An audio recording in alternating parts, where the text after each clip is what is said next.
the intro. But I said last week that I'd let George do it this week. So G-Money, take it away. You guys ready? Here we go, baby.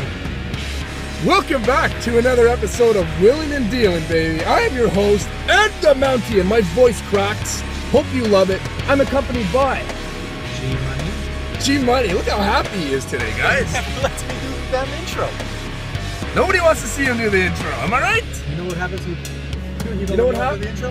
Buddy, I'm gonna carve you. I like hanging out with you. You make me look big. Fucking.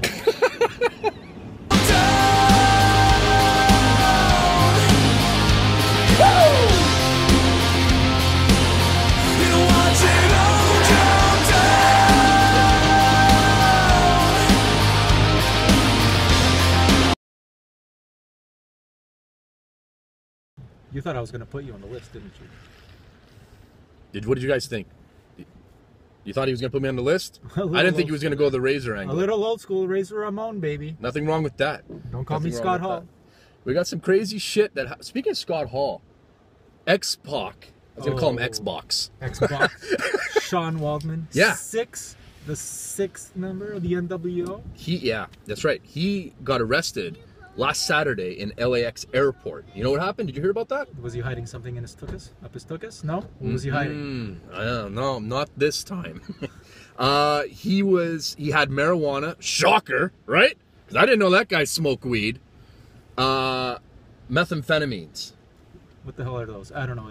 It's just like sports guys. I'm straight edge, man. Is it like a steroid or something? It's like a sport. It's like a. What do you call it? PEDs? I don't know. I figured you'd know because you play baseball. I do. And you know, you always see those little bottles up on the right in the lockers there. So you might want to explain that. I don't know.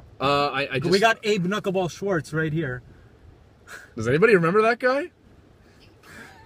1994 strike. Holy shit.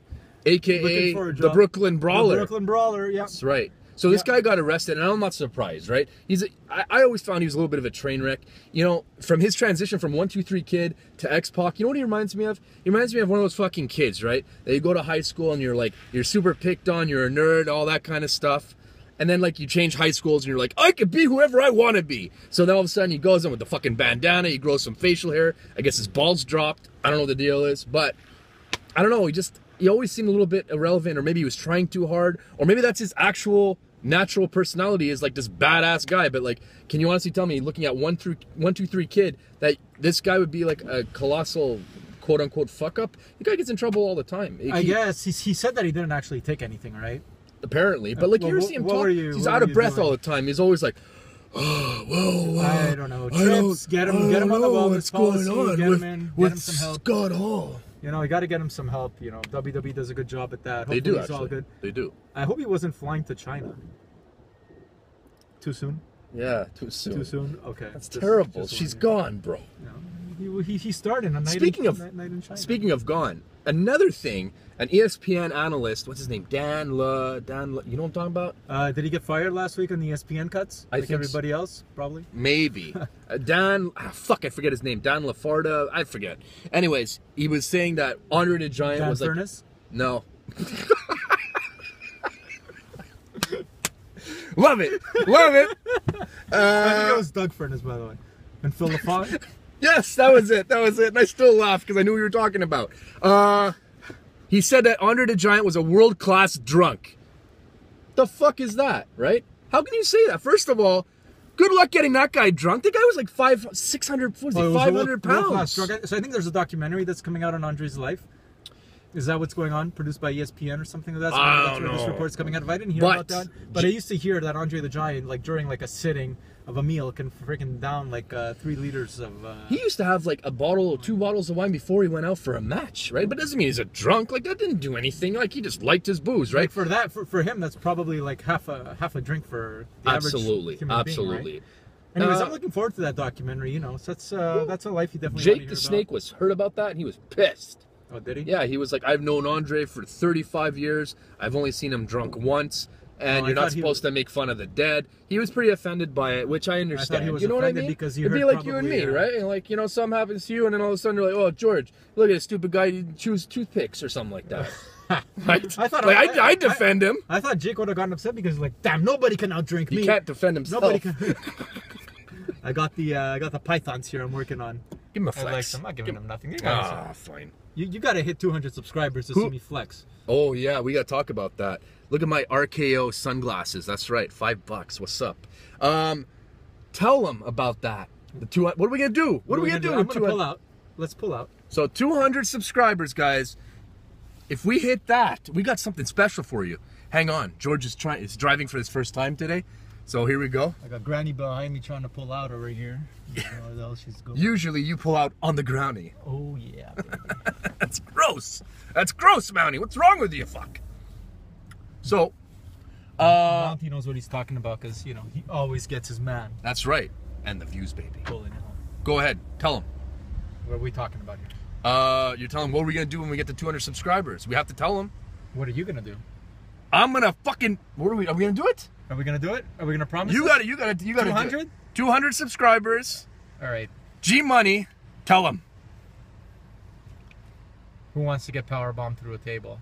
This guy right here. That's right. But we got to hit 200 subscribers. Help us get to Mountie's 200 channel. subscribers. Come on, baby. I will take a video of me giving G Money a power bomb through a table, okay? Fastest growing, hottest trending, greatest thing since sliced bread, #1 and #2. Boom! Gotta hit the 200 subscribers. Yeah, we're not doing it before then. So pass it on to your friends and tell your friends to tell 2 friends. Next thing I wanted to say is whoever comments first on this video, we will address it in the next video. The first thing we will do after George's awesome introduction,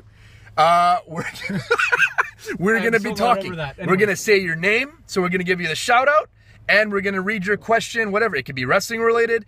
Doesn't have to be wrestling related. It could be like, Mountie, how did you keep that beard so fresh and clean? Or, hey, G Money. Speaking of beards, look at that beautiful complexion. I want to hear you guys talk about Ed's $5 sunglasses over there that WWE couldn't sell for like 30. So fresh, baby. So fresh. Freaking Randy Orton. Seriously. How do you shave for that House of Horrors match? And then come out shaven in the arena? How does WWE not notice that and know that people are not going to notice? They're telling me WWE, Vince, Triple H, the people that don't let anything get away from them. Yep. Let that get past them. I don't get it, man. And you know, I was talking to... details, people. Remember we were chatting about that? I said, if they're going to pre-tape this segment in this whole match, right? They got to make sure that everything's to a T. So that means, like, if Randy Orton has a scrape on his shoulder, you know, they got to cut him open again. Like, they have to get the little details, or else fans are just going to shit all over it, and that's what we're doing. Right? I mean, the little details, right? He shows up in a limo. He shows up in a limo? Come on. Who shows up in a limo? Why don't you drive up in like a freaking Jeep or something? I was just about to say Jeep. That's so awesome. Yeah, what kind of Jeep? A Land Rover? A Wrangler. A Wrangler. Okay, Wrangler. I thought maybe like a Land Rover. No. At least they didn't have him show up in his like little tight singlet there, and he shows up in his black jeans, you know. That was a little different. Kind of gave it that, you know. Right. House of Horrors feel. Speaking, were you even really scared of anything about that? I know they want to. At first, I was a little bit eerie when he was outside of the house and he was going in. I was like, okay, this is not bad. This is not bad. I'm open to it. The dangling babies. The dangling, yeah, that's a little bit uncomfortable. WWE probably found those in the warehouse. Those are old Snitsky babies that he used to punt in the crowd. Oh my God. I remember those. It wasn't my fault. You know, they should have put it upside down like Mark Henry, Mae Young fucking hand baby there. You know, like this. You know what I mean? Like that would have been fucked up. Speaking of House of Horrors, yeah, let's go to House of Horrors, and that means Sunny. So, have you ever had sex for 7 hours? Ed, come on. Talking to me. G Money, baby. So that's a yes. So apparently, him and Dolph Ziggler has something in common because Sunny claims that Dolph Ziggler and her had sex for 7 hours. What kind of fucking pussy does this chick have? I know you don't like swearing on the channel, but I can't change who I am. I'm a choir boy. You know, I'm all about the New Day. I like to clap. So what the fuck? What's your take on that, man? I mean, 7 hours. That's a long time. I don't know if I believe it, do you? I don't know what's... But he is extremely athletic, and I bet he sold it well. I don't know what's Get dirtier. I don't know which I bet he sold it well. I don't know which hole is dirtier. So if he didn't finish, he definitely made it look like he finished. Listen, that's about... In the past, 5 years, I think that's probably the best thing Dolph Ziggler has done. And that's saying a lot.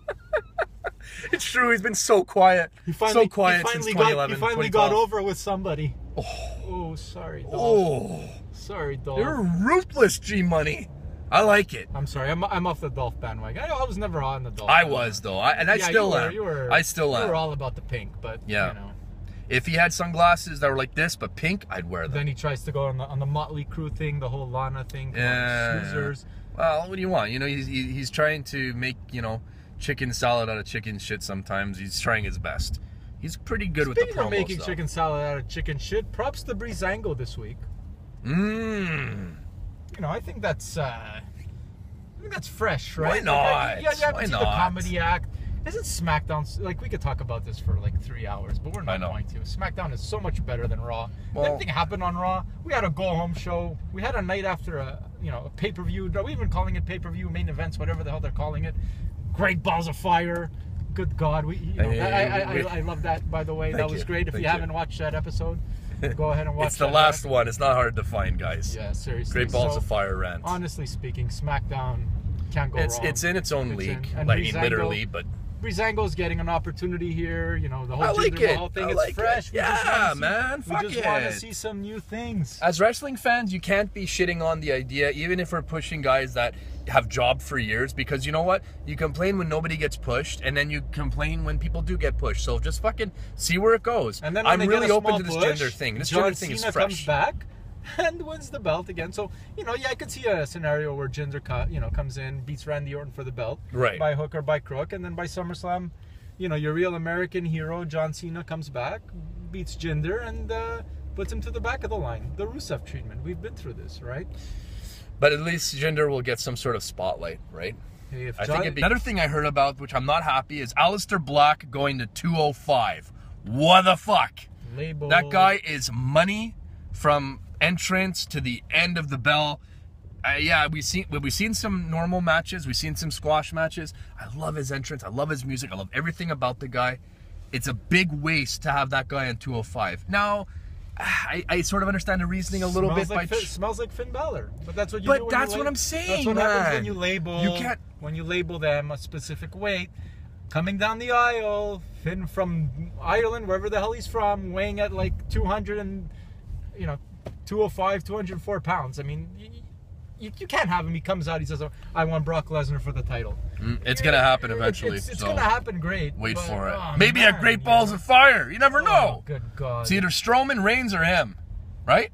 Probably not going to be Reigns. They're setting that one up for Mania. It's got to be Strowman. It's so, got to be Strowman. Aleister Black. But I don't know, man. He comes back, Finn Balor. He was Universal Champion. He had to give it up. Yeah. Where's the Universal title? I don't know. It's probably with Brock Lesnar somewhere behind the McDonald's counter. I think that's where Brock Lesnar is right now.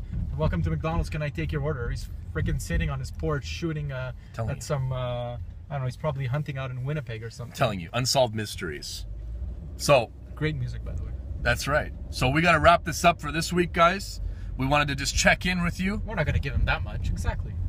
Got to hit some subscribers. First one to comment on this video gets shouted out, if you will, on the next video. That's right. We're going to say your username, your question, the whole deal. It can be anything you want. All right?